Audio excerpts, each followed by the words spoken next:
2 volunteers from this chapter left this morning. 5 from the chapter are already there helping with tornado relief efforts. We'll be driving to Kentucky. We're leaving actually very shortly. Heidi Dampman in this emergency response vehicle, which will help feeding families. So you'd have someone over here serving food. And Fred Lehman in this new Red Cross van left headquarters in Center City this morning.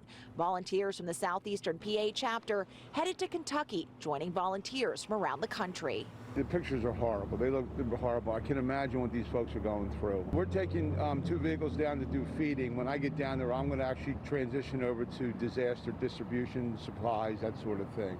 Dampman and Lehman are headed to Mayfield, Kentucky, where the deadly tornado outbreak earlier this month obliterated homes and leveled neighborhoods.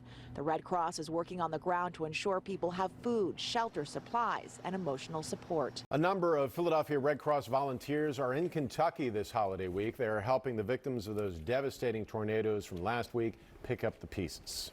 That have chosen on their own to leave their friends and family during the holidays, knowing that they won't be there for Christmas and for New Year's to help others that have lost everything in some of their darkest hours. There's nothing better than to give your time, your love, and your care to people who are very much hurting. Tonight, you'll hear firsthand from a King of Prussia man who was in Kentucky volunteering with the Red Cross.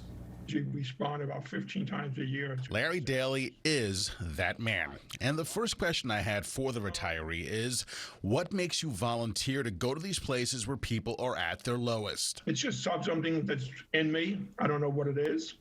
Maybe it's craziness, but it's just something that's in me. I retired from Abington School District 3 years ago.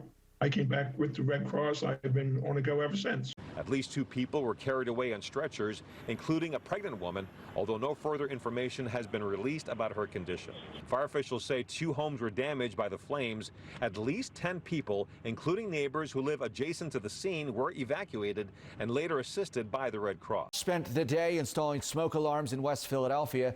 A team of volunteers put the life-saving devices in carts and pulled them from house to house. The smoke alarm installations were free of charge and took place in the area of Cedar Avenue between 61st and 63rd Streets. The Red Cross also provided fire safety information.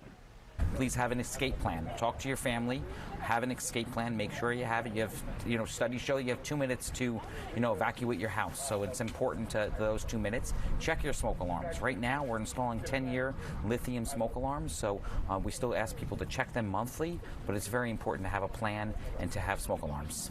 The fire department and other agencies helped make the free smoke alarms possible.